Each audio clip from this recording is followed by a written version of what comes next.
வாங்க இப்போ வெண்டைக்காய் சாம்பார் எப்படி வைக்கிறதுன்னு பார்த்துடலாங்க. கொஞ்சம் எண்ணெய் ஊற்றிக்கலாம்.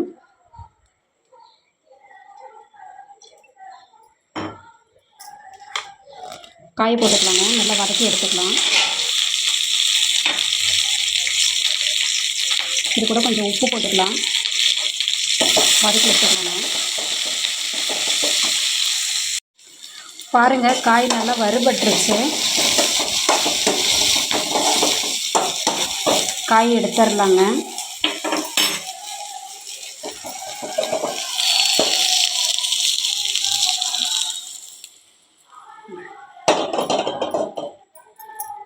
இதே பாத்திரத்தில் கொஞ்சமாக எண்ணெய் ஊற்றிக்கலாம்.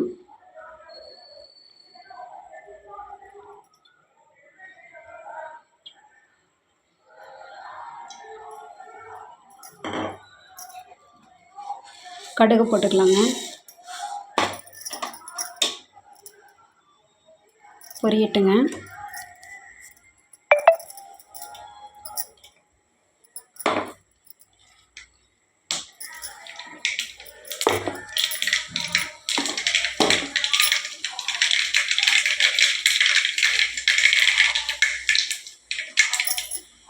நான் பாருங்கள், ஒரு ஒன்றரை அளவுக்கு 1.5 பெரிய வெங்காயம் எடுத்து பேஸ்ட் பண்ணி வச்சுருக்கிறேங்க. சேர்த்துக்கலாம்.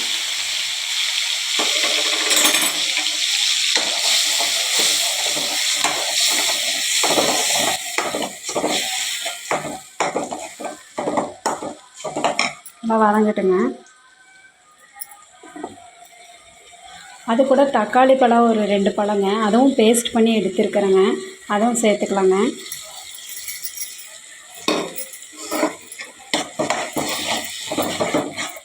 நல்லா வதங்கட்டுங்க. கொஞ்சம் உப்பு போட்டுக்கலாம். பச்சை வாசனைலாம் போயிட்டு நல்லா வதங்கி வரட்டும். பாருங்கள், நல்லா வதங்கிடுச்சு. இது கூட கொஞ்சம் மஞ்சள் தூள் சேர்த்துக்கலாம். தனி குழம்பா மிளகா பொடியும் தனியா பொடியும் சேர்த்துக்கலாங்க. ஒவ்வொரு ஸ்பூன் எடுத்து வச்சுருக்கேன். நல்லா கலக்கி விட்டுக்கலாம்.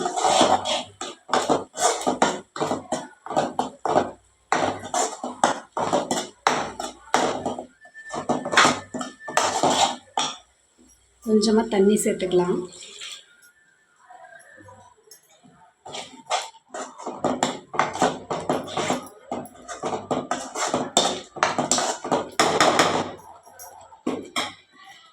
மூடி போட்டு கொஞ்சம் ஒரு 2 நிமிஷம் கொதிக்க விடலாம்.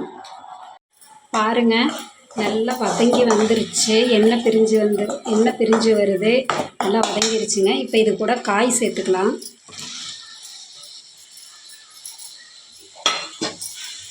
காய் சேர்த்துட்டு குழம்புக்கு தேவையான உப்பு போட்டுக்கலாங்க.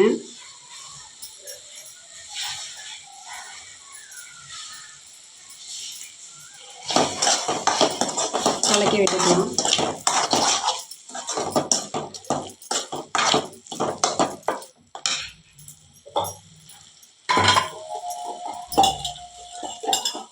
வேகட்டுங்க. இது கூட கொஞ்சம் புளி தண்ணி சேர்த்துக்கலாம். புளி தண்ணி சேர்த்துக்கலாங்க.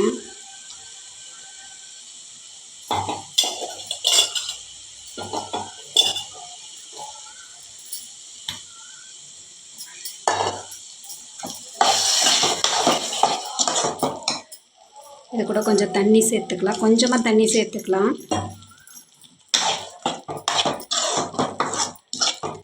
அப்படியே இது 2 நிமிஷம் வேகட்டுங்க. காய் கொஞ்சம் காரம் பிடிக்கணும்ல, நல்லா வேகட்டும். வாங்க பார்க்கலாம் எந்த அளவுக்கு வெந்திருக்கு அப்படி சொல்லிட்டு. பாருங்கள், எப்படி எண்ணெய் பிரிஞ்சு நல்லா வந்திருக்கு பாருங்கள். இது கூட வந்துட்டுங்க. பாருங்கள், ஒரு மசாலா ரெடி பண்ணி வச்சுருக்கேன். கொஞ்சம் தேங்காய், சீரகம், 2 பச்சை மிளகா, கொஞ்சம் தயிர் போட்டு அரைச்சி எடுத்துகிட்டு வந்திருக்கேன். இதையும் இது கூட சேர்த்துக்கலாம். கலக்கிக்கலாங்க நல்லா.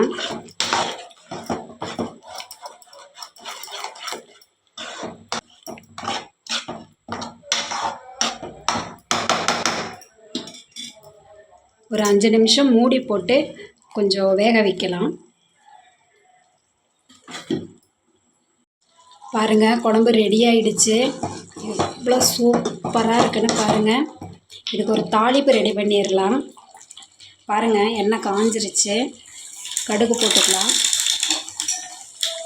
இது கூட கொத்தமல்லி கருவேப்பிலை போட்டுக்கலாம்.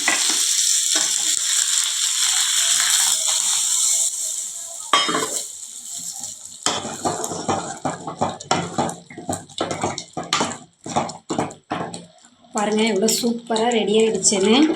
அடுப்பு ஆஃப் பண்ணிக்கலாம். நீங்களும் இந்த மாதிரி உங்கள் வீட்டில் செஞ்சு பாருங்கள். உங்கள் வீட்டில் லஞ்சுக்கு இன்றைக்கி நீங்கள் இதை செஞ்சு பார்த்துட்டு எப்படி இருக்குது அப்படின்னு கமெண்ட் பண்ணுங்கள். தொடர்ந்து என்னோடய வீடியோஸை நீங்கள் பாருங்கள். ரொம்ப நன்றிங்க.